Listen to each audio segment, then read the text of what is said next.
కలుగునుగాక. మన రక్షకుడు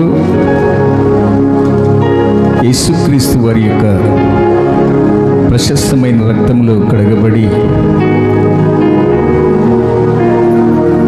ఆయన ఏర్పాటు చేసుకున్న సంఘములో మనమందరము నివాసము చేస్తున్న దైవ జనాంగమా, గత పరిశుద్ధ దినము నుంచి ఈ దినము వరకు కూడా ఆయన అపారమైన ప్రేమలో మనలను సంరక్షించి కాపాడి పోషించి నడిపిస్తున్న ఆ దేవాది దేవునికి మనము కృతజ్ఞతాస్తుతులు చెల్లించబద్దులమైనాం. ప్రియ దైవ జనాంగమా, దేవుడు ఆయుష్ను ఆరోగ్యాన్ని మానవులమైన మనకు అధిక ఫలమున్న ఎడల 80 సంవత్సరములు, లేని ఎడల 70 సంవత్సరములు మనిషిని యొక్క ఆయుష్. నరుడు ఏ పాటివాడు అంతలో కనపడి అంతలో మాయమైపోయే ఆవిరి వంటివాడు. యోబు భక్తుడు అంటాడు, మానవుడు మనము నిన్నటి వారి వలె ఉన్నాము అంటారు. అంతలో కనపడి అంతలో మాయమైపోయే ఆవిరి వంటి వారిని. ప్రియ దైవ జనాంగమా, స్టవ్ మీద ఆహారము పెట్టినప్పుడు ఆ పాత్ర మీద ఒక మూతను తీస్తూనే ఆవిరి అలా వెళుతూ ఉంటుంది. మానవుని యొక్క జీవితం కూడా అంతే, నీటి బుడగ లాంటిది. నువ్వెంత సంపాదించినా ఈ భూమి మీద నీవు ఉండవు. ఆశీర్వాదం అనేది భూ సంబంధమైనది, దీవెనలు అనేది దేవుని సంబంధమైనది, అవి పరలోకము సంబంధమైనవి అని మనము నేర్చుకున్నాం. భూ సంబంధమైన మనుష్యుడు భూమిని అనుసరించి నడుస్తూ ఉంటాడు. అందుకే మీరు పైనున్న వాటిని వెదకుడి అన్నాడు. భూ సంబంధమైన వాటిపైన మీరు మనసు పెట్టకుడి అన్నాడు. ఈ ప్రపంచములో ఎంతోమంది బలవంతులు రాజ్యాలను జయించి ఎదుటి వారి యొక్క రక్తాన్ని చిందించి సామ్రాజ్యాలను కట్టుకోవాలని ఆశించారు. ఎవరు కూడా మిగలలేదు. ప్రతి ఒక్కరూ కూడా ఈ లోకం విడిచి వెళ్ళవలసిందే. అందులో మొదట ప్రధానుడు అలెగ్జాండర్, హిట్లర్,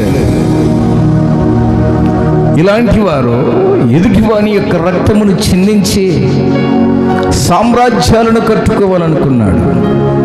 ఎంతో సంపాదించాడు. ప్రపంచ జగజ్జీత అలెగ్జాండర్ చివరికి ఒక సముద్రం వైపు కన్నులెత్తి చూసి ఏడుస్తున్నాడట. ఆ సైనికులు అడుగుతున్నారు, రాజా ఎందుకు ఏడుస్తున్నావు అంటే, ఈ ప్రాంతం కూడా ఆరిన నేలైతే నేనే ఆక్రమించుకునేవాడిరా. ఇది నీళ్లతో, సముద్రంతో, నీటితో నింపబడి ఉన్నదని ఆ సముద్రాన్ని కూడా ఆక్రమించుకోవాలని చూశాడట. చివరికి ఏమైపోయాడు? దోమకాటు వలన మరణించాడు.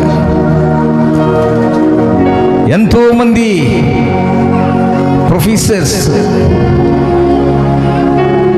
ఎంతోమంది డాక్టర్స్ వైద్యం చేయలేకపోయారు. మనతో పాటు కొన్ని జీవులను కూడా దేవుడు కలుగునుగాక అంటే కలిగాయి. కానీ దోమకాటు వలన 6 అడుగుల మనిషి చనిపోయాడంటే అతను ఎంతో సంపాదించాడు, కానీ ప్రాణమును పోగొట్టుకున్నాడు. మనిషిని యొక్క జీవితము అంతలో కనబడి అంతలో మాయమైపోయే ఆవిరి వంటి జీవితం. ప్రియ దైవ జనాంగమా, నీ బలము, నీ ధనము, ఇవన్నీ ఎందుకు రాదు దేవుని సన్నిధిలో? అన్నిటికంటే బలమైనది దేవుని యొక్క వాక్యం అంటుంది. హెబ్రీలకు రాసిన పత్రిక 4:12 దేవుని వాక్యము బలము గలది అంటాడు. ఈ ప్రపంచములో మన దేవుడు వేటితో పోలిస్తే సంపన్నుడు అనుకుంటే, ప్రియులారా, మన దేవుడు వేటిలో సంపన్నుడు అంటే కొన్ని విషయాలను మనం ఈరోజు నేర్చుకుందాం. బైబిల్ గ్రంథము తెరవండి. యోబు గ్రంథము 9వ అధ్యాయము 4వ వచనము చదువుకుందాం. యోబు గ్రంథము 9వ అధ్యాయము 4వ వచనం. ఆయన మహావివేకి, అధిక బల సంపన్నుడు, ఆయనతో పోరాడ తెగించ హాని నందని వాడెవడు. వాటికి తెలియకుండా ప్రియ దైవ జనాంగమా, ఆయన మహావివేకి, అధిక బల సంపన్నుడు, ఆయనతో పోరాడ తెగించి హాని నొందని వాడెవడు అంటాడు. ప్రియ దైవ జనాంగమా, అధిక బల సంపన్నుడు ఆయన. మన దేవుడు వేటిలో సంపన్నుడు? బలములో సంపన్నుడు, ధనములో సంపన్నుడు. ఈరోజు మానవుడు ధనముంటే ఒక సంపన్నత స్థితిలోనికి ఎవరిని కూడా లెక్క చేయరు. ఈ ప్రపంచములో సంపన్నుని యొక్క జాబితాలో 800 కోట్ల జనాంగములలో, ప్రియులారా, సంపన్నుల జాబితాలో ప్రతి సంవత్సరము ఒక జాబితా వెల్లడిస్తుంటారు. అందులో $177 బిలియన్ గల సంపన్నుడు, కోటీశ్వరుడు జెఫ్ డిసూజ్. ఈయన అమోజిన్ అధినేత. క్రీస్తునందు ప్రియ దైవ జనాంగమా, అమెజాన్లో గుండి సూది నుంచి సత్తుకు పెట్టే గుండి వరకు దొరుకుతూ ఉంటుంది. అధిక సంపన్నుడు. దేనిలో? భూ సంబంధమైన దానిలో, ఆస్తిలో. కానీ ఇక్కడ రాయబడుచున్న మాట ఏమిటి అంటే, మన దేవుడు ఎవరట? బల సంపన్నుడు, బలములో సంపన్నుడు. నీకున్న బలం ఎంత?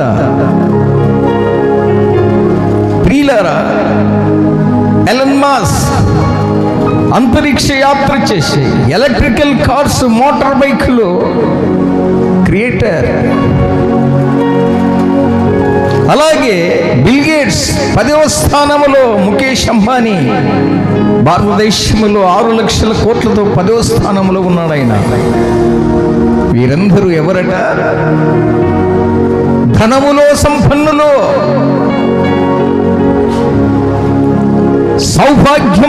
సౌభాగ్యములో సంపన్నులు కాదు వీరు. ప్రియులారా, యోబు చెప్పుచున్న మాట ఇక్కడ ఏమంటున్నాడంటే, నా దేవుడు అధిక బల సంపన్నుడు. మనము ఆరాధించే దేవుడు అందరికంటే సంపన్నుడు. ఆయన ఉన్నతుడు, ఆయన ఉన్నవాడు అనువాడు. మోషే అడుగుతాడు, దేవా నీ పేరేంటి అని నీ ప్రజలు అడిగినప్పుడు, ఇశ్రాయేలు ప్రజలకు నీ పేరేమి అని అడిగినప్పుడు నేనేం చెప్పాలి అన్నప్పుడు ప్రభు అంటాడు, నేను ఉన్నవాడను అనువాడను. ఉన్నవాడను అనువాడను. కొంతమంది చెప్తారు, నేను ఒక ఉన్నతమైన కుటుంబంలో జన్మించిన వాడను అంటాను. ఏముండదు. లక్షాధికారి అంటే ప్రతి దానిలో 1,00,000 చూపియాలి. కోట్లాధికారి అంటే ప్రతి ఆ దానిలో కోట్ల రూపాయలు ఉంటేనే కోటీశ్వరుడు, ఉంటేనే లక్షాధికారి. మన తెడ్డు పొయ్యిలోనికి వెళ్ళదు, నేను ఉన్నతమైన కుటుంబంలో జన్మించిన వాడను. ధన గర్వం, కుల గర్వం, గర్వపడిన వారు హిట్లర్, అలెగ్జాండర్, వీరందరూ ఎదుటివాని యొక్క రక్తాలను చిందించి సామ్రాజ్యాన్ని స్థాపించాలనుకున్నారు. ఈ లోకం విడిచి వెళ్ళిపోయారు. వారిని చూసి మనం నేర్చుకోవాలి. ఓ మనుష్యుడా, ఏది ఉత్తమమో, ఏది రమ్యమైనదో, ఏది ఖ్యాతి గలదో, ఏది నీతి గలదో, ఏది న్యాయమైనదో నీవు పరీక్షించి తెలుసుకొనుడి. ఈ ఉదయకాల సమయంలో ప్రభు మనతో మాట్లాడుతూ ఉన్నాడు. మన దేవుడు బల సంపన్నుడు. దేనిలో సంపన్నుడట? బల సంపన్నుడు. ప్రభు అంటాడు, మోషే నేను ఉన్నవాడను అనువాడను. నా పేరు ఉన్నవాడు అనువాడని చెప్పు.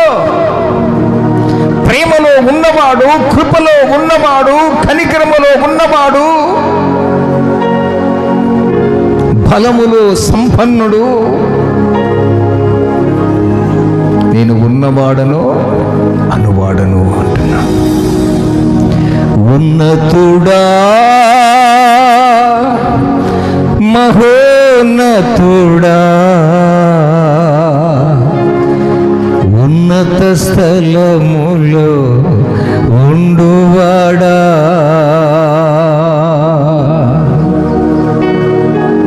ఆరాధన నీకే,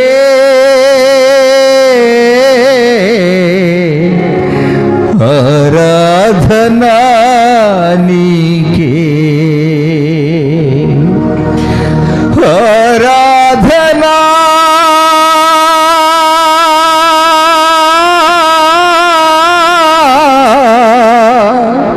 ఆరాధన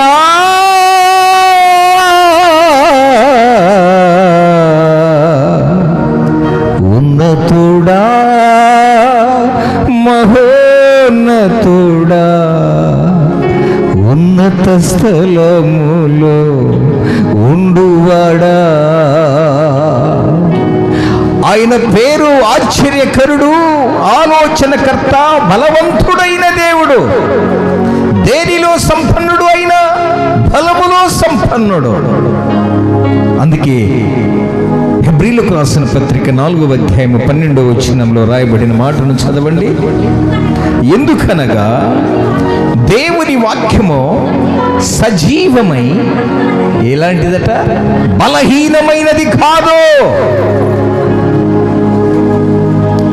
12 ఏళ్ల నుంచి రక్తస్రావముతో బాధపడుచున్న స్త్రీని చెంగు ముట్టగానే ఆయనలో నుండి ప్రభావము ఆమెలోనికి వెళ్ళింది. అంటే ప్రభావము, వాక్యములో ఉన్న ప్రభావము అటువంటిది. వాక్యము బలము గలది. పాడుతాం, చదువుతాం, వాక్యం వినం. అందుకే వాక్యాన్ని బలహీనపరుస్తూ ఉన్నాం. పాటల వరకు బాగుంటారండి. కొందరు దేవుని మందిరానికి వస్తారు, అక్కర్ల కోసమే వస్తాం, పెళ్ళిళ్ళ కోసం వస్తాం, పిల్లల పరీక్షల నాడే దేవుని మందిరానికి వస్తాం. కష్టం వస్తే కాదు ప్రార్థన, అప్పుడప్పుడు కాదు ప్రార్థన, ఎల్లప్పుడూ ప్రార్థన. ఎందుకంటే దేవుడు బలవంతుడు. ఆకాశము ఆయన సింహాసనము, భూమి ఆయన పాదపీఠము. ఆకాశం ఆయన సింహాసనం, భూమి ఆయన పాదపీఠం. అంటే ఎంత బలవంతుడో మీరు ఒకసారి కొలమానికతో కొలుస్తారు. ఆయన్ను ఆకాశములో ఆయన సింహాసనం ఉన్నదట. ఆయన అక్కడ ఆకాశములు కూర్చుంటే భూమి మీద ఆయన పాదాలు తాకుతాయట. ఇంకెంత గొప్ప బలవంతుడో చూడండి.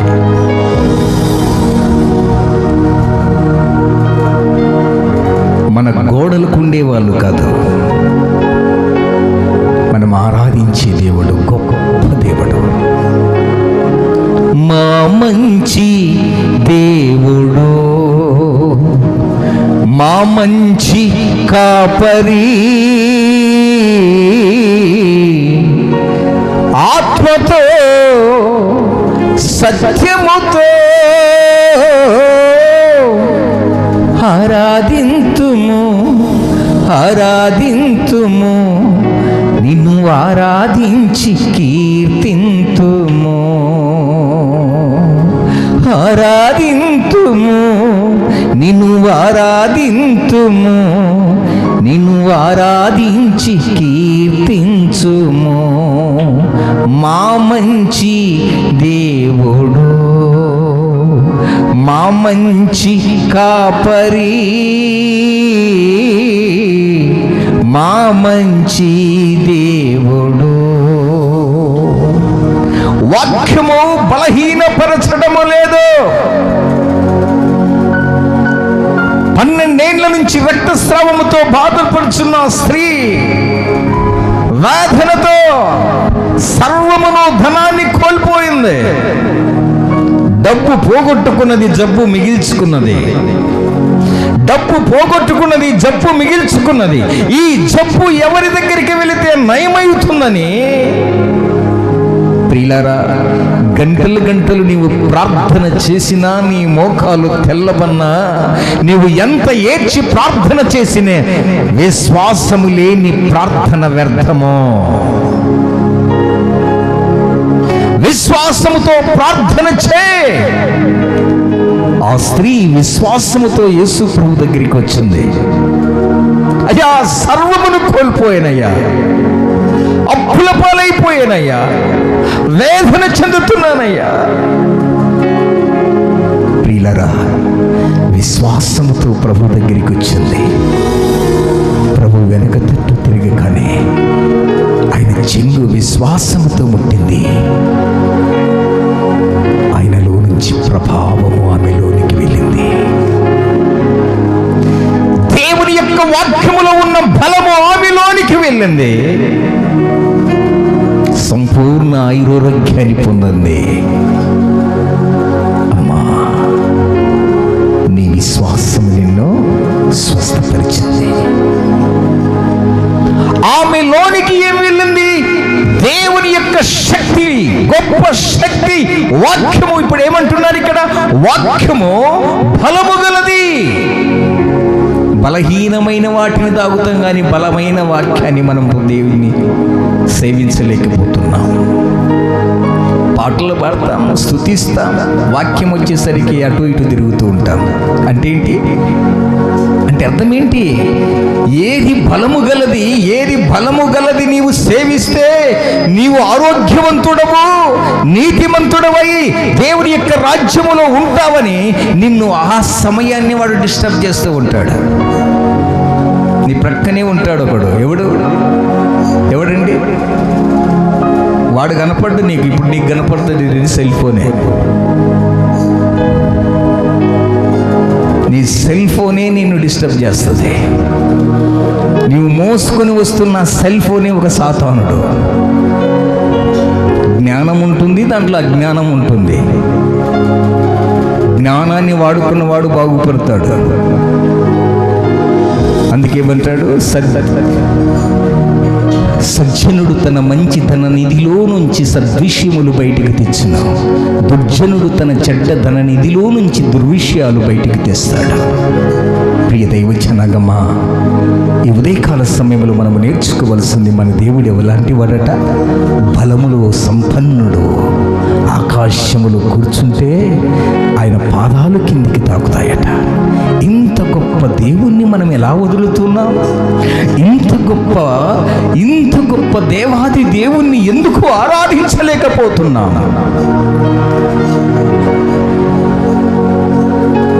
గోడకు తగిలిసుకొని చిన్న ఫోటోకు మనము ఆరాధిస్తూ ఉంటాం. గోడల మీద, గుళ్ళల్లో, గోపురాలలో ఉండేవాడు కాదు ఆయన. ఆయన ఆకాశమున కూర్చుంటే ఆయన పాదాలు ఇక్కడ భూమిని తాకుతాయి. అంత గొప్ప దేవుడు. దేనిలో సంపన్నుడు ఆయన? బలములో సంపన్నుడు. క్రీస్తునందు ప్రియ దైవ జనాంగమా, చూడండి ఒక మాట. నిర్గమకాండములోనికి రండి. నిర్గమకాండము చివరి అధ్యాయము చూడండి. లేవియకాండము చివరి అధ్యాయము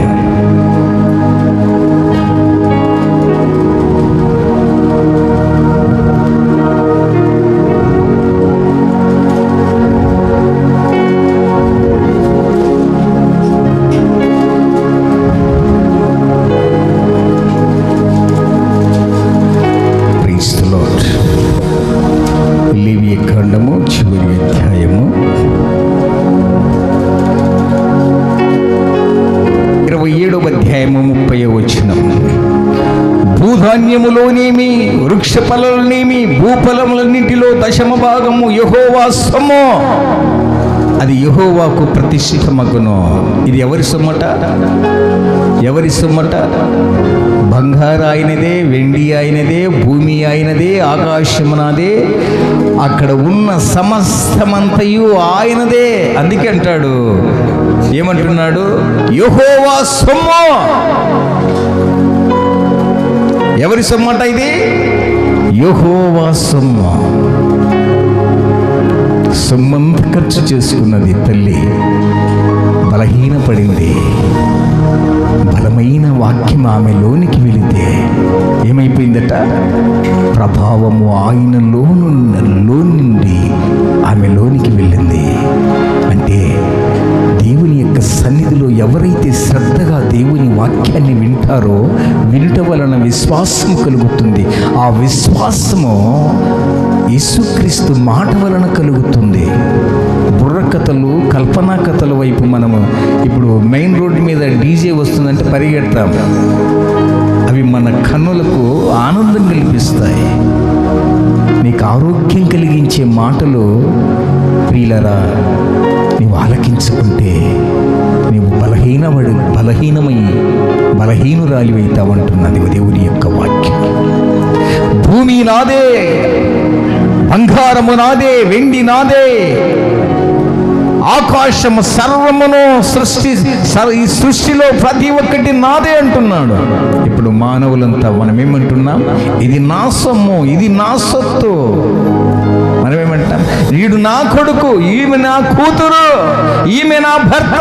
ఎవరిచ్చారు నీకు? నా కొడుకు.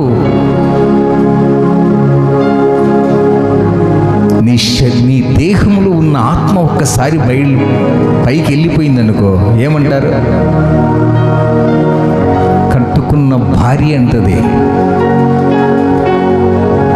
నాన్న మీ నాన్న దుర్వాసన వస్తున్నారా, ఇంకా ఈ చుట్టాల కోసం ఎదురు చూడాల్సిన అవసరం ఏంటి? పారే. ఎన్ని రోజులు? ప్రియులారా, దేవుడిచ్చిన ఆత్మ దేవుని దగ్గరికి వెళుతుంది. ఈ గుడారం అనే శరీరము మనల్ని మోస్తుంది. అంటే ఏంటి? మనము, నేను అన్న మాట ఎవరంటున్నారంటే ఆత్మ. ఆత్మ నీలోనికి, నీలో ఉన్నప్పుడే నీవు మాటలు మాట్లాడగలవు. ఆత్మ ఎప్పుడైతే ఈ శరీరమును విడిచిపోతుందో నీవు డెడ్ బాడీవి, పార్థివ దేహం, శవం, మాట్లాడలేనివి నీవు. ఈ ఆత్మ ఉన్నంత కాలమే ధనము, ఐశ్వర్యము, భోగభోగ్యాలు. అలెగ్జాండర్ మాట్లాడగలిగాడా? హే బాబు, ఇంత సంపాదించినా కానీ ఎదుటి వారి యొక్క రక్తమును చిందించి సామ్రాజ్యాలను జయించి సామ్రాజ్యములు కట్టాలని ఆశపడ్డాడు. కానీ ఆఫ్టర్ ఆల్ ఎంబీబీఎస్ చదివి ప్రొఫెసర్స్ అయ్యారు, మీరు మాస్టర్ ఆఫ్ సర్జన్స్ అయ్యారు, ఎండీలు అయిపోయారు. నా ప్రాణము మీరు బ్రతికించలేకపోయారు. నా శవపేటికి మీరేమొయ్యాలి? నా శవపేటికి మీరేమొయ్యాలి? నన్ను బాగుపరచని వారు, నాకు వైద్యం చేసి బ్రతికించని వారు, మీకు ఇది పనిష్మెంట్ అని చెప్పి ప్రియులారా ఆయన యొక్క శవపేటికను డాక్టర్లతో మోపించాడు. ఆ శవపేటికల నుంచి 2 హోల్స్ పెట్టి 2 చేతులు ఇలా పెట్టమన్నాడట. ఆయన చనిపోయే ముందు ఇవన్నీ చెప్పి చనిపోయాడు. ఆయన 2 చేతులు ఇలాగో ఎందుకయ్యా అంటే, నా తల్లి గర్భములో దిగంబరిగా వచ్చాను, నేను ఇప్పుడు దిగంబరిగా వెళుచున్నాను, ఏది తీసుకుని పోవడం లేదు. అందుకే ఈ చేతులు ఇలా పెట్టి శ్మశాన వాటికకు మోసుకుని పోస్తూ ఉన్నారు డాక్టర్స్. సంపాదించిన ధనమంతా చల్లేశాడు. సంపాదించిన బలమంతా ఆయన శవపేట మీద చల్లుతూ ఉన్నారు. క్రీస్తునందు ప్రియ దైవ జనాంగమా, నీవు ఏది సంపాదించుకున్నావు అని నీ పొరుగువారు అడిగినప్పుడు నీవు చెప్పవలసిన మాట ఏమిటో తెలుసా? అపొస్తలుడైన పౌలు గారు సౌలుగా ఉన్నప్పుడు ఎంతో సంపాదించాడు. ఆయన 3 యూనివర్సిటీలో విద్యాభ్యాసాన్ని చేసుకున్నాడు. ఆయన ఏమి సంపాదించాడు? విద్యను, అధిక విద్యను పొందుకున్నాడు. ప్రియులారా, ఆ అధిక విద్య ఎక్కువై ఉండడం వలన క్రైస్తవ సమాజాన్ని హింసించడం మొదలుపెట్టాడు. ఆయన సౌలా సౌలా, నీవు నన్ను ఎలా హింసించుచున్నావు? ప్రభువా, నేనెప్పుడు నిన్ను హింసించానయ్యా? నిన్ను చూడలేదయ్యా.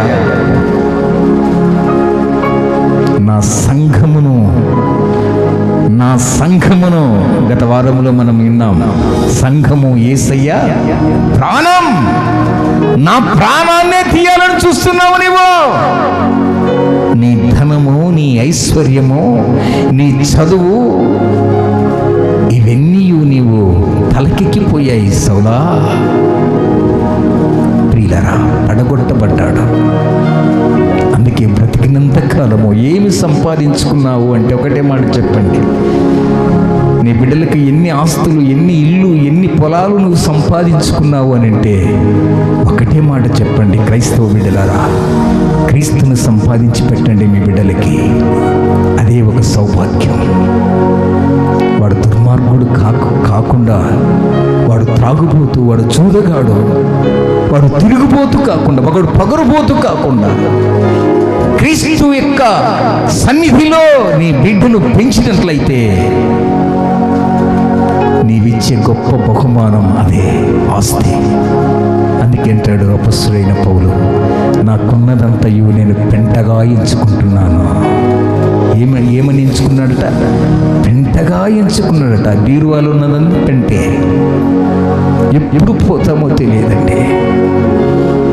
2 కంపెనీలకు అధినేత, సాఫ్ట్వేర్ ఇంజనీర్ చదివి ఎంతోమంది అనాథ బిడ్డలను పోషిస్తూ, ఎంతోమందికి వైద్యం, విద్య. ప్రియులారా, మంచి వివేకి. అటువంటి వారు ఆత్మహత్యనో, మర్డరో, లేక యాక్సిడెంటో ఎప్పటికీ తేలలేకుంది. అయితే ప్రియులారా, మహాజ్ఞాని, అన్ని గ్రంథాలను పరిశోధించేవాడు. ఆయన ఉన్నది ఉన్నట్టుగా ఈ గ్రంథములో ఇలాగుంది, ఈ గ్రంథములో ఇలాగుంది అని చెప్పేవాడు. 18వ శతాబ్దములో మానవుడు ఎలా ఉండేవాడో, బ్రిటిష్ వారు ఎందుకు ఈ యొక్క భారతదేశానికి వచ్చారు? ప్రియులారా, దోచుకోవడానికి, దాచుకోవడానికి కాదు. ఒక సమాజం నిన్ను హింసించి, ఒక స్త్రీ దిగంబరిగా చూడాలని ఆశపడతారు. ఇది ఒక వ్యవస్థ. ఆ స్త్రీలను హేళన చేసేవారు. ఆ స్త్రీ ఒక దళితుని వివాహము చేసుకుంటే 3 రాత్రులు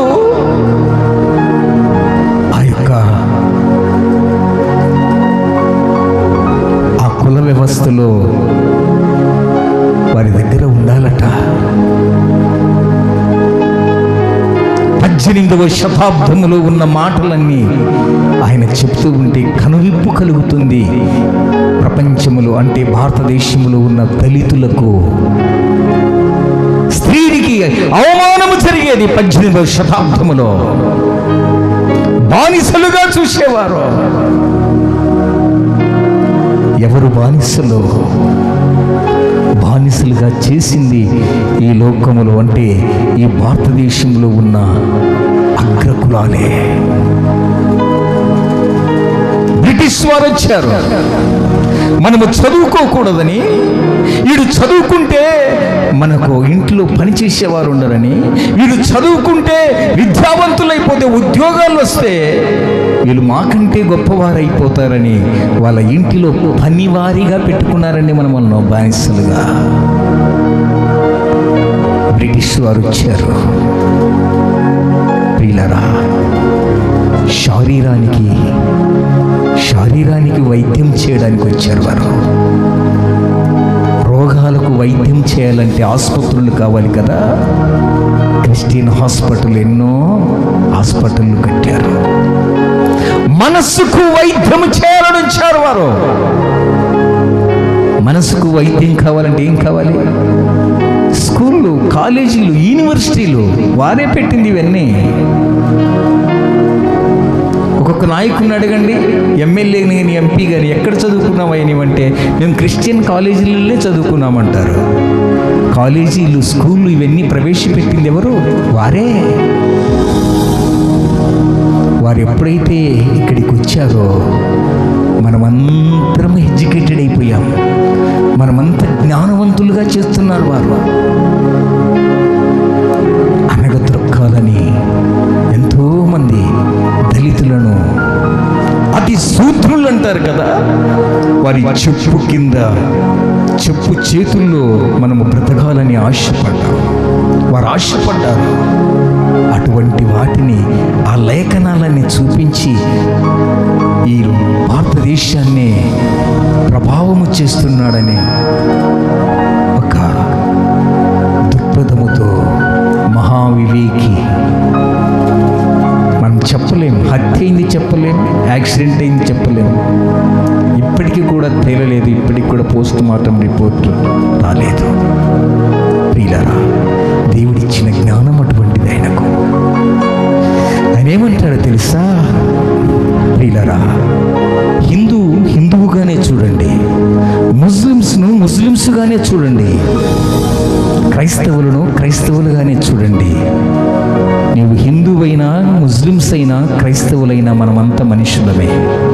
రక్త మాంసములతో ఉన్నవారిని. మనమందరం మనుషులం.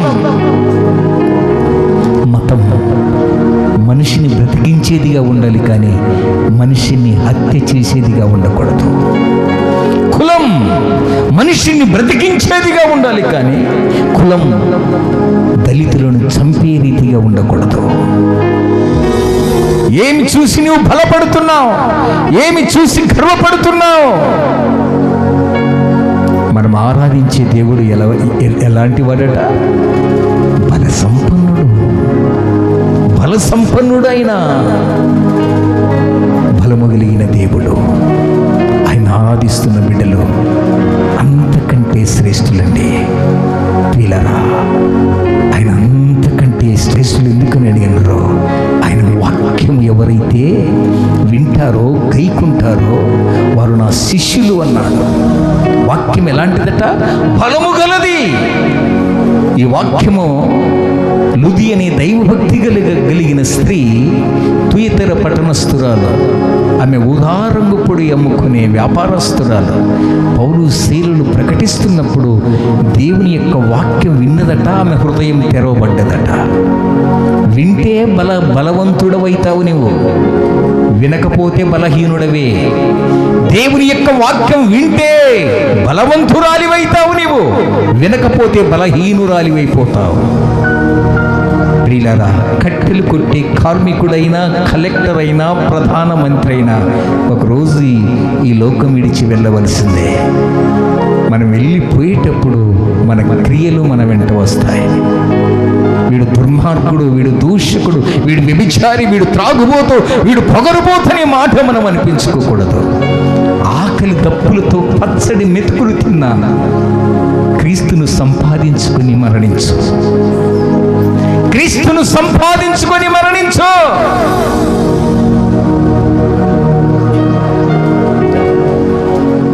అందుకే నా బిడ్డలకు చెప్తాను, నేను ఏది సంపాదించలేను. క్రీస్తుని కలిగి బ్రతకండ్రా. పేకాట దగ్గర ఉండరు, త్రాగుబోతుల సహవాసంలో ఉండరు, జూదగాళ్ళ దగ్గర ఉండరు. మన బిడ్డలకు నేర్పాల్సింది ఇదండి. ప్రవర్తన విషయము జాగ్రత్తగా క్రీస్తును కలిగి మన బిడ్డలను పెంచితే వాడు పెద్దవాడైనప్పుడు, వృద్ధుడైనప్పుడు తొలగిపోడు. బాలుడు నడవవలసిన త్రోవవానికి నేర్పము, వాడు పెద్దవాడైనప్పుడు తొలగిపోడు. సామెతల గ్రంథం 22:6 రాయబడిన మాట అదే. ప్రియ దైవ జనాంగమా, ఈరోజు మన దేవుడు దేనిలో సంపన్నుడట? బలములో సంపన్నుడు. రెండవ మాట చూడండి, రెండవ మాటను చూద్దాం.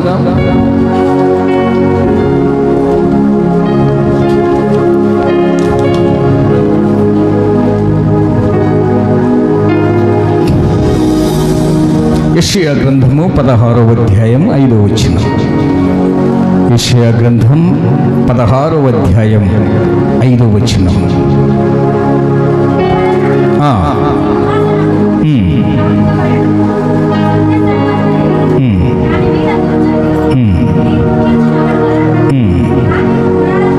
కృప వలన సింహాసనము స్థాపించబడును, సత్య సంపన్నుడై దాని మీద కూర్చుండి తీర్పు తీర్చునకుడు కలడు. దావీదు గుడారములో అతడు ఆసీనుడై న్యాయము విచారించును, న్యాయము జరిగించుటకై తీవరించును. ఎవరటైనా సత్య సంపన్నుడు, సత్యములో సంపన్నుడండి, సత్యములో సంపన్నుడు. తమ సోమా జ్యోతిర్ఘమయ, మృత్యుమా అమృతంగమయ. ఓ దేవా,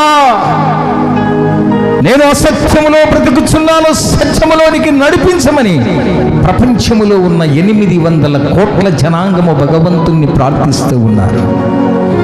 ఆ సత్యమేదో తెలియకుండా ఉన్నది, ఆ సత్యాన్ని కనుగొనలేకపోతూ ఉన్నారు.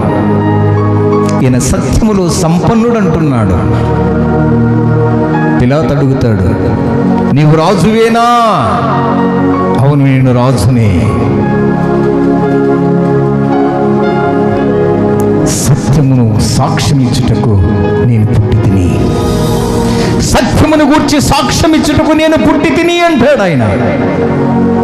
అందుకే యోహాను రాసిన సువార్త 14:6 అంటాడు, నేనే మార్గమును సత్యమును జీవమునై ఉన్నాను, నా ద్వారానే తప్ప తండ్రి యొద్దకు ఎవడు రాడు. సత్యం ఎవరట? యేసు ప్రభుల వారు. సత్యములో ఎవరట? ఆయన సంపన్నుడు. మనం అంటాం కదబ్బా, ఆయన కోటీశ్వరుడమ్మా, కోటీశ్వరుడు.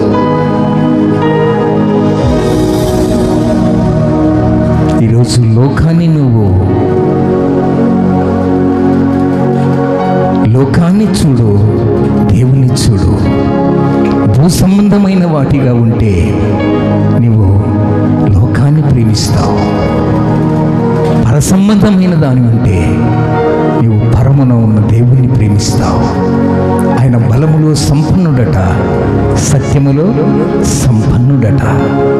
అందుకే ప్రియ దైవ జనాంగమా, కలకత్తాలో ఒక ఆయన పేరు కైలాస్ చంద్ చటర్జీ అని, బ్రాహ్మణ వ్యక్తి. ఎన్నో పుస్తకాలు చదివి ప్రియులరా సత్యాన్ని వెతికాడట. చివరికి బైబిల్ గ్రంథం కూడా పఠనం చేశాడట. సత్యాన్ని కనుగొన్నాడు. కలకత్తా పట్టణములో విశేషమైన సువార్తను ప్రకటించి అనేక సంఘాలను స్థాపించి దైవరాజ్యానికి ఎంతోమంది పాపంతో కొట్టుమిట్టాడుతున్న మానవాళిని సంఘములో చేర్చి సువార్త ప్రకటించి దైవరాజ్యానికి వారసులుగా చేసడానికి దోహదపడ్డాడు ఆయన. ప్రియులారా, ఈరోజు మానవుడు సత్యాన్ని గ్రహించలేకపోతూ ఉన్నాం. పోలీస్ స్టేషన్లో ఉంటుంది కదా, సత్యమే వచయితి, సత్యమే రాజైతే అంటాను, సత్యము కనుగొనలేకపోతూ ఉన్నాము.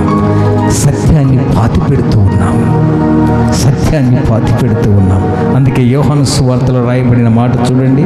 యోహాను సువార్త 8:44.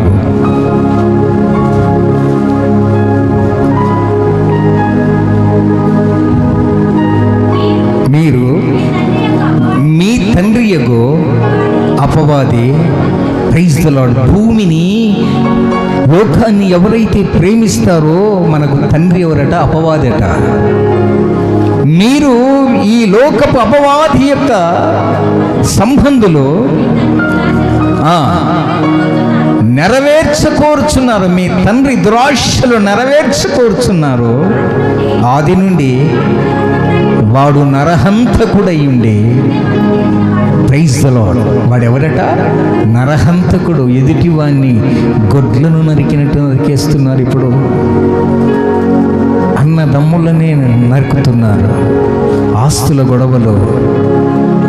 ఆఫ్టర్ గవర్నమెంట్ ఇచ్చి 4,000 పెన్షన్ కోసము వృద్ధులను గొంతు కోస్తున్నారు కన్న కొడుకులే. ఏమట? వాడు ఆది నుండి అబద్ధకుడై, నరహంతకుడై ఉండి సత్యమందు నిలిచిన వాడు కాదు. వాడు నేను ప్రకటించే నా దేవుడు సత్యవంతుడు, సత్యములో బల సంపన్నుడు. నేనే మార్గము, సత్యము అంటున్నాడు ఆయన. అందుకే అంటాడు, ప్రియులరా, పిలాతు యేసు ప్రభువుని అడుగుతున్నాడు, సత్యం అంటే ఏమిటి అంటున్నప్పుడు ఆయన అంటాడు, సత్యమును ముందు పెట్టుకుని సత్యం అంటే ఏంటి? ముఖ్యమంత్రిని ముందు పెట్టుకొని ముఖ్యమంత్రి ఎవరు అంటే ఏంటి? రాష్ట్రపతిని ముందు పెట్టుకొని రాష్ట్రపతి అంటే ఏంటి? సత్యము నీ ముందుంది. సత్యమంటే నేనే. మరణములో మానవుని జీవితమును ముగించినట్లు కాదు. తల్లి గర్భములో ఉన్న శిశువు, నా జీవితం ఇంతేనా 9 మాసాలు ఈ గర్భములోనే ఉండాలా నేను అని ఆ శిశువు వేదన పడుచున్నట్టు, ప్రియులారా, ఆ బిడ్డ బయటకు వచ్చిన తరువాత ఈ లోకాన్ని చూసి ఆశ్చర్యపోతాడు. ఇది రంగుల ప్రపంచం. ఈ రంగుల ప్రపంచము మానవులను ఆకర్షిస్తూ ఉంటుంది. ఈ లోకం శాశ్వతమని కొందరు బ్రతుకుతున్నారు. ఈ లోకములో నుండి మనం అందరము ఒకరోజు చనిపోవలసిందే. ఏలాంటి వాడివైనా, నీవెంత ఘనుడవైనా, ఏలాంటి వాడివైనా, నీవెంత ఘనుడవైనా, కనుమూయు కాలమొక రోజు ఉన్నదని మరువబోకుమన్నా. కనుమూయు కాలమొక రోజు ఉన్నదని మరువబోకుమన్నా. నీకు మేడ మిద్దెలున్నా నీవు ప్రభుని చూడలేవు. నీకు మేడ మిద్దెలున్నా నీవు ప్రభుని చూడలేవు. మోకాలు వంచి నీవు మరలు పెట్టి ప్రభునడిగి చూడుమన్నా. మోకాలు వంచి నీవు మరలు పెట్టి ప్రభునడిగి చూడుమన్నా. ఎలాంటి వాడివైనా, నీవెంత ఘనుడవైనా, కనుమూయు కాలమొక రోజు ఉన్నదని మరువబోకుమన్నా. ప్రియులారా, సత్యమైన యేసు ప్రభువు, ఆయన సత్యములో సంపన్నుడు. మనమంతా ఎవరివి? అబద్ధములో సంపన్నులం. తల్లి గర్భమున పుట్టినది మొదలుకొని మానవుడు విపరీత బుద్ధి గలవాడై అబద్ధములాడుచూ తప్పిపోతూ ఉంటాడు. ఒక చిన్న బిడ్డకి ఒక చాక్లెట్ ఇస్తే వాడు మరలా మనకి ఇవ్వడు. కారణం ఏంటి? అబద్ధం. మనమే కదా ఇచ్చింది, వాడివ్వడు. ప్రియ దేవి జనకమా, అబద్ధికుని యొక్క గర్భవాసన పుట్టామా? ఏ గర్భవాసన వాసన పుట్టాం. నేను కన్న తండ్రి అండి, నిన్ను మోసిన తండ్రి అండి. నిన్ను మోసి నిన్ను కని తల్లి విడిచినా తండ్రి విడిచినా నిన్ను ఎత్తుకుని హత్తుకుని నిన్ను ముద్దాడి వృద్ధాప్యములో కూడా నిన్ను ఆదరించేవాడిని నేనే అంటున్నాడు ఆయన. ముదిమి వచ్చు వరకు ఎత్తుకొని ముద్దాడును, చంకనెత్తుకొని కాపాడును యేసయ్యా. తల్లిలా లాలించును, తండ్రిలా ప్రేమించును. ముసలి వయసు వచ్చిందంటే 3 కాళ్ళు వస్తాయి మనిషినికి. 3వ కాలే కర్ర. కడుపున పుట్టిన బిడ్డలు, కడుపున పుట్టిన కొడుకులే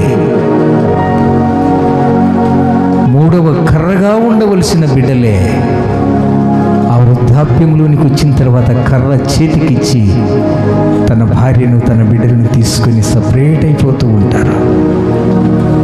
ఆ వృద్ధాప్యంలో తోడెవరో తెలుసా? నీకు రోగం వస్తే ఏడ్చిందిరా, నీకు బాధ వస్తే బాధపడిందిరా, ఆరోగ్యాన్ని చంపుకుంది, ఆకలి చంపుకుంది, అందాన్ని చంపుకొని నిన్ను పోషిస్తే వృద్ధాప్యములో నీ సంతోషం కోసం, నీ కుటుంబ సంతోషం కోసం వృద్ధులను వృద్ధాశ్రమములో విడిచి సంతోషంగా ఉంటున్నారు. హే బాబు, నీ తండ్రికి నీ తల్లికి ఏమి ఇచ్చావు అంటే ఏమిచ్చాడట? 3వ కర్ర ఇచ్చాడు.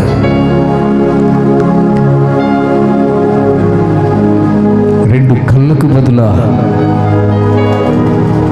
కనిన బిడ్డలు తోడుగా ఉండవలసిన తల్లిదండ్రులకు ఒక 800-900 కళ్ళజోడు ఆపరేషన్ చేయించి కళ్ళజోడు పెట్టి నా రుణము నేను తీర్చుకున్నాను నాన్న అని కళ్ళజోడు పెట్టి తల్లిదండ్రుల నుంచి తప్పించుకుంటూ ఉన్నారు బిడ్డలు.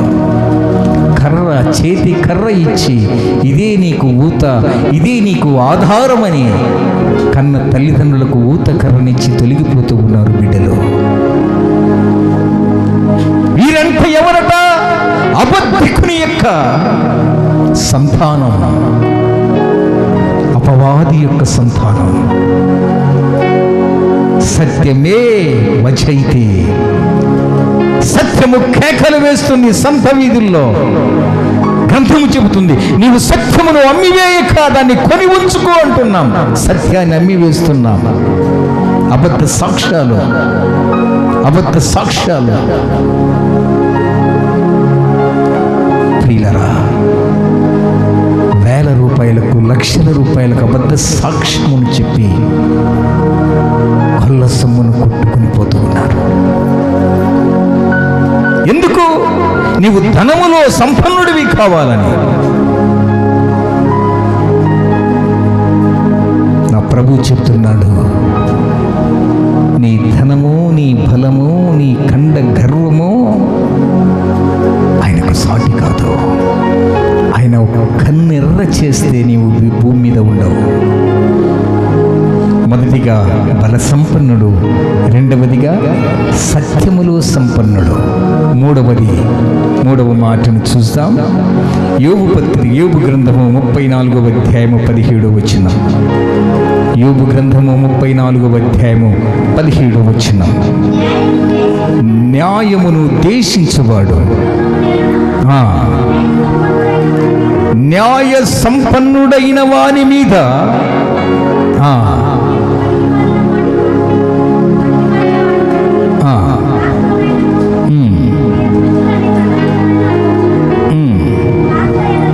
రాసుల ఎడల న్యాయమును ద్వేషించువాడు లోకమును ఏలునా, న్యాయ సంపన్నుడైన వాని మీద నేరము మోపుదువా. నీవు పనికి మాలిన వాడవని రాజుతోనైనను, మీరు దుష్టులనైనా ప్రధానులతోనైనా అనవచ్చునా.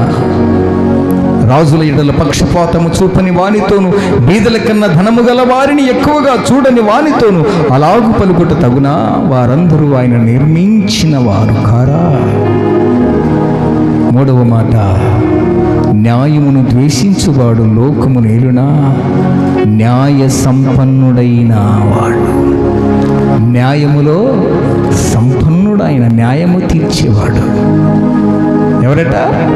న్యాయమును తీర్చే సంపన్నుడు. ప్రియులారా, ఆయిషా హత్య కేసులో ఒక దళితుణ్ణి, సత్యబాబు అనే ఆ యొక్క బాబుని ఎన్నో సంవత్సరాలు జైలులో పెట్టారు. అది సిబిఐకి ఇన్వెస్టిగేషన్ చేసిన తర్వాత ఇతడు నిరపరాధి, ఇతడు ఏ నేరము చేయలేదు, అన్యాయముగా ఇతన్ని జైల్లో పెట్టారు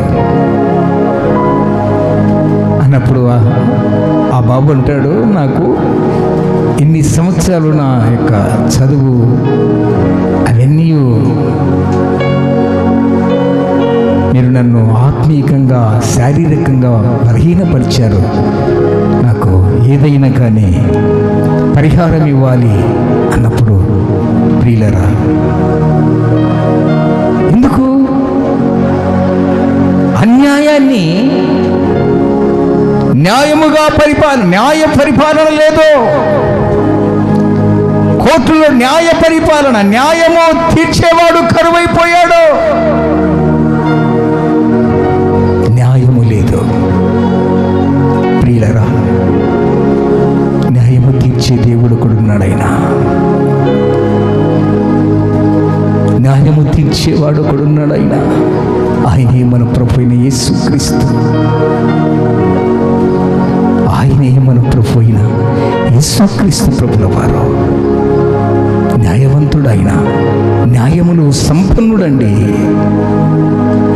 యోబు గ్రంథము 34:12, యోబు గ్రంథము 34:12, దేవుడు ఏమాత్రమునో దుష్కార్యములు చేయడు, సర్వశక్తుడు,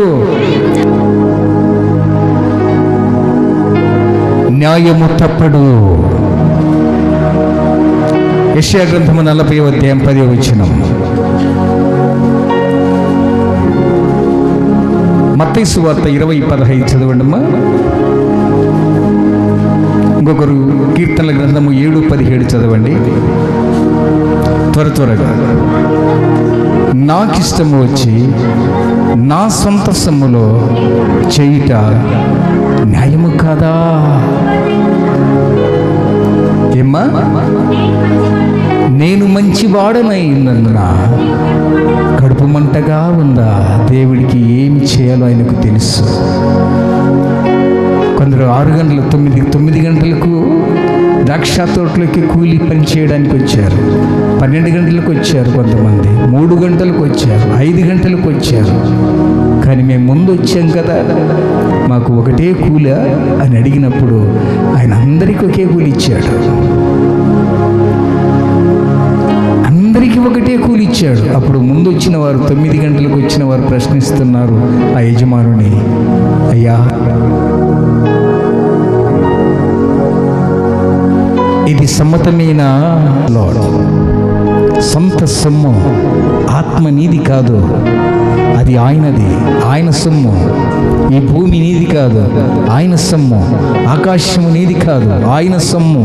ఈ వెండి బంగారాలు నీవి కాదు, భూమిలో పుట్టించాడు మానవుని కోసం, ఆయనవి ఆయన సొమ్మిది. ఈ దేహము నీది కాదు, ఆయనది, ఆయన సొమ్ము. ఇప్పుడేమంటున్నాడు? నీకు కడుపులో మంట అంటే ఏంటి ప్రియులారా? కడుపులో మంట ఉంటే ఆకలితో దాన్ని తీర్చుకోవచ్చు. కొందరికి కళ్ళ మంటలు, పక్కవాడు బాగుంటే వ్యసనం. కడుపులో మంట అయితే ఆకలి బాధతో ఒక 4 ముద్దలు తిన్నామనుకో ఆకలి తీరుతుంది, కడుపులో మంట తగ్గుద్ది. ఈ కళ్ళకు మంట వస్తుంది చూడు, కళ్ళ కళ్ళకు మంట వచ్చి, అందుకే సాత్వికమైన మనస్సు జీవవృక్షము, దానిలో కుటిలత ఉన్నడేలా ఆత్మకు భంగము కలుగును. వీలరా మత్సరము ఎముకలకు కుళ్ళు అన్నాడు. ఈ కంటికి తెగులు వస్తే ఏమైపోతామంట? ఎముకలన్నీ కుళ్ళైపోతాయట. ఇది నా సొమ్ము, నేను ఇస్తున్నాను. 9 గంటలకు వచ్చిన వానికి ఒకటే కూలి, 12 గంటలకు వచ్చిన వానికి ఒకటే కూలి, 3 గంటలకు వచ్చిన వానికి ఒకటే కూలి, 5 గంటలకు వచ్చిన వారికి ఇది ఒకటే కూలి. ఇది న్యాయమా ప్రభువా అంటున్నాడు. ఇది న్యాయమా యజమానుడు అంటున్నాడు. యజమానుడు అంటాడు, ఇది నా సొమ్ము, ఇది నా సొమ్ము, నా ఇష్ట ప్రకారం నేను ఇస్తాను, నీకేంటి కడుపుల మంట? క్రీస్తునందు ప్రియ దైవ జనాంగమా, ఈ శ్రేష్టమైన 3 మాటలను మనం ధ్యానించుకున్నాం ఈరోజు. మొదటిగా బలములో సంపన్నుడు, రెండవదిగా సత్యములో సంపన్నుడు, మూడవదిగా న్యాయములో సంపన్నుడు. న్యాయములో సంపన్నుడు, న్యాయము తీర్చే దేవుడవు నీవే యేసయ్యా.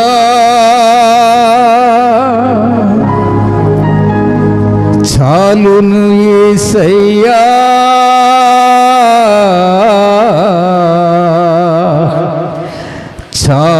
చాలును యేసయ్యా. Praise the lord. న్యాయము తీర్చే దేవుడు ఆయన, న్యాయము తీర్చే దేవుడు ఆయన. మనకు చాలిన దేవుడు ఆయన, మనకు చాలిన దేవుడు. నమ్మకమైన దేవుడవైనా నీవే చాలు యేసయ్యా. నమ్మకమైన దేవుడవైనా నీవే చాలు యేసయ్యా. నేనేమై ఉన్నా, ఏ స్థితిలో ఉన్నా, నేనేమై ఉన్నా, ఏ స్థితిలో ఉన్నా, ఇంకేమి కోరుకోనయ్యా యేసయ్యా, ఇంకేమి కోరుకోనయ్యా, ఇంకేమి కోరుకోనయ్యా, అసలు ఇంకేమి కోరుకోనయ్యా.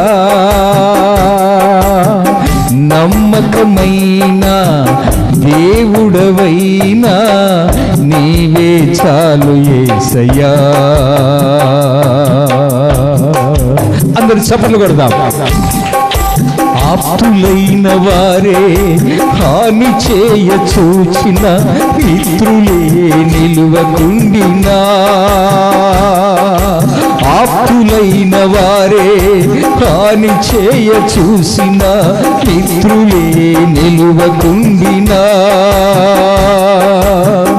న్యాయము తీర్చే నీవు మాకుంటే, న్యాయము తీర్చే నీవు మాకుంటే, చాలు యేసయ్యా, మాకు చాలు యేసయ్యా, చాలు యేసయ్యా, మాకు చాలు యేసయ్యా.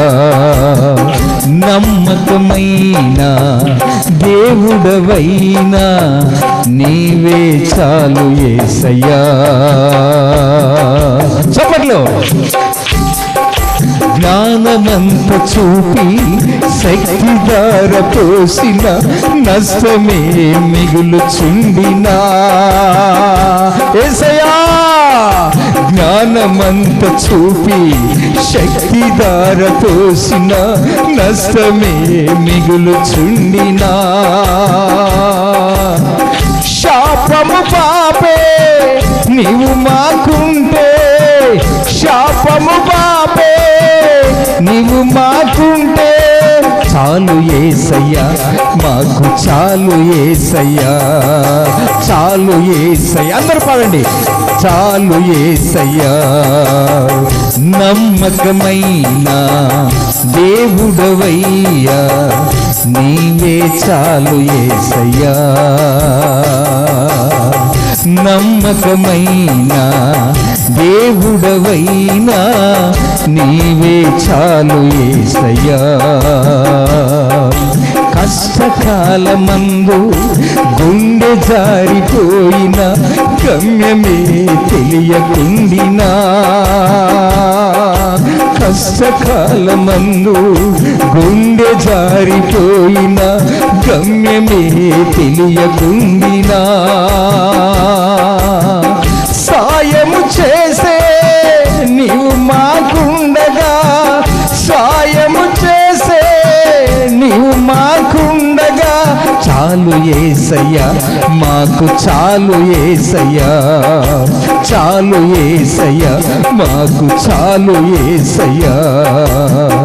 నమ్మకమైన దేవుడవైనా నీవే చాలు యేసయ్యా.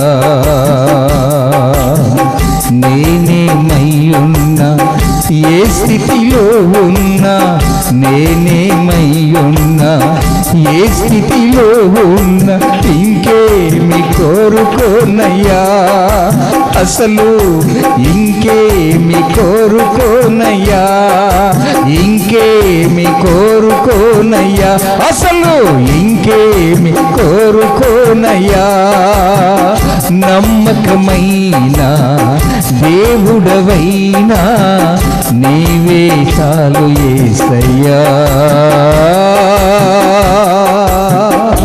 Praise the lord. పిల్లరా, ఆయన బలములో సంపన్నుడు, సత్యములో సంపన్నుడు, మూడవదిగా న్యాయ సంపన్నుడు, న్యాయము తీర్చే దేవుడు, సత్యవంతుడైన దేవుణ్ణి మనం ఆరాధిస్తూ ఉన్నాం. అందరం మోకరిల్లుదాం. మోకరిల్లి, దేవా బల సంపన్నుడవు నీవే, శక్తి సంపన్నుడవు నీవే, న్యాయ సంపన్నుడవు నీవే. అన్యాయమైన తీర్పును పొంది, అన్యాయమైన తీర్పును పొంది మా కోసం మా శిలువ మ్రానులో ప్రాణ త్యాగాన్ని చేశావయ్యా. అన్యాయమైన తీర్పును పొందుకున్నావయ్యా. యేసయ్యా, ఈ మధ్యాహ్న కాల సమయంలో ప్రభువా, నీవు న్యాయము తీర్చే దేవుడవు. దిక్కులేని బిడ్డలకు, విధవరాండ్రకు, వృద్ధులకు, తల్లిదండ్రులు లేని బిడ్డలకు, అనాథలకు నీవు న్యాయము తీర్చే దేవుడవు. సత్యమేవ జయతే అంటున్నా కానీ సత్యమును సంత వీధుల్లో కేకలు వేస్తున్నారయ్యా, సత్యమును అమ్మి వేస్తున్నారయ్యా. సత్యవంతుడైన దేవుడవు, ఫలములో సంపన్నుడవు, సత్యములో సంపన్నుడవు, న్యాయములో సంపన్నుడవు అని మేము గుర్తెరిగామయ్యా. అన్యాయమైన తీర్పును పొందుకున్నాం, అన్యాయమైన తీర్పును పొంది మా కోసం సిలువలో కొట్టబడ్డావు. మా తలంపులతో చేసిన పాపానికి ప్రతిగా నీ తలకు ముళ్ళ కిరీటము పెట్టబడ్డావు. మా చేతులతో చేసిన పాపానికి ప్రతిగా చేతులకు శీలలు కుట్టారు. పరిగెత్తి పాపము చేసిన పాదాలకు ప్రతిగా అయ్యా ఈ పాదాలకు శీలలు కుట్టమయ్యా. ఘోరమైన సిలువ భారము మోపిన నేరము మాదే ప్రభో, ఆ నేరము నాదే ప్రభో. ఘోర పాపిని నేనే ప్రభో.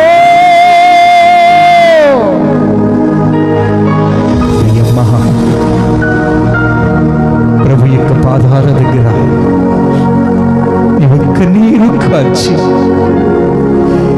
నీ చేతులకు శీలలు కుట్టింది నేనేనయ్యా. పరిగెత్తి పాపములు చేసిన పాదాల మీద శీలలు కొట్టింది నేనే. పాపము తలంపులతో జీవిస్తున్నా మా మానవాళి పాపము కొరకు ఆ తలంపులు, దుష్ట తలంపులు పోవడానికి అయినా నీ తలకు ముళ్ళ కిరీటం పెట్టామయ్యా. ప్రభు యొక్క సన్నిధిలో ప్రార్థించు, ప్రార్థించు. ప్రభు యొక్క సన్నిధిలో జ్ఞాపకం చేసుకో. అమ్మా, నీకు బలాన్నిచ్చే దేవుడు, 12 ఏళ్ల నుంచి రక్తస్రావముతో బాధపడుచున్న స్త్రీకి బలాన్నిచ్చిన దేవుడు.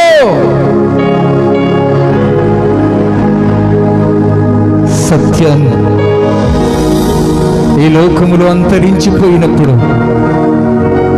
సత్యము కొరకు సాక్ష్యం ఇచ్చుటకు నేను పుట్టి తిని అన్నాడు. సత్యము ఇంకను బ్రతికి ఉంది.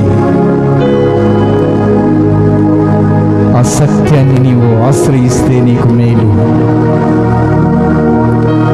న్యాయము తీర్చే దిక్కు లేనని అనుకుంటున్నావేమో, ఆయన న్యాయములో సంపన్నుడు. గొర్రెలను ఒకవైపు, మేకలను ఒకవైపు నిలవబెట్టి నా కుడి చేతులు ప్రక్కన ఉన్న ఆశీర్వదించబడిన వారలారా, ఎడమ వైపు ఉన్న వారిని చూసి శపింపబడిన వారలారా అంటాడు. ఆయన న్యాయవంతుడు.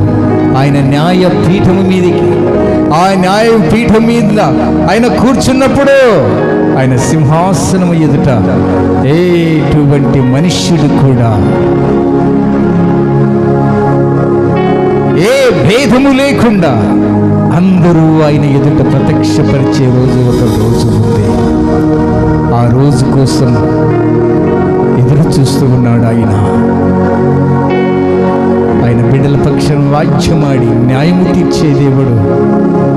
ఆయన న్యాయవంతుడు, న్యాయములో సంపన్నుడని గ్రహించి ఆయన పాదాల దగ్గర బ్రతుకు. ఎక్కడున్నావు సోదరా, ఎలా ఉన్నావు సోదరి, దిక్కుతోచని స్థితిలో కుమిలిపోవచ్చున్నావా,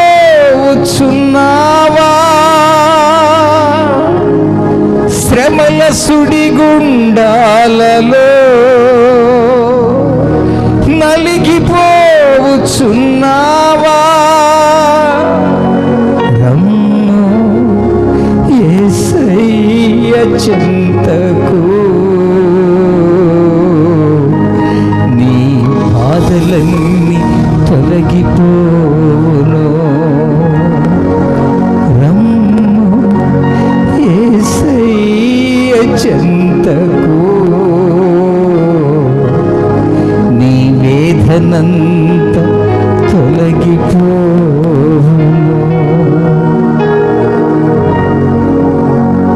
ప్రార్థించు, ప్రార్థించు. ప్రభు పాదాల దగ్గర ఆయనను ప్రార్థించు. మహోన్నతుడా, ప్రేమ కలిగిన తండ్రి, వినియున్న వాక్యమున ప్రభు, నీవు బల సంపన్నుడవని, సత్య సంపన్నుడవని, న్యాయ సంపన్నుడవని నీ సన్నిధిలో మేము ఆరాధించడానికి వచ్చామయ్యా. న్యాయము తీర్చే దేవుడవు నీవు ఇమ్మానుయేలుగా మాతో ఉన్నావని విశ్వసించి నిన్న మాటలు మా హృదయములు పదిలపరుచుకొని సత్యము కొరకు సాక్ష్యం చెప్పటానికి నేను పుట్టి తిని అన్నట్లుగా ఈ మూర్ఖపు తరము నుంచి వేరైన ప్రతి వారు కూడా సత్యమును గూర్చి సాక్ష్యం ఇవ్వడానికి, సత్యవాక్కులు ప్రకటించడానికి మేమందరమునైనా జీవముతో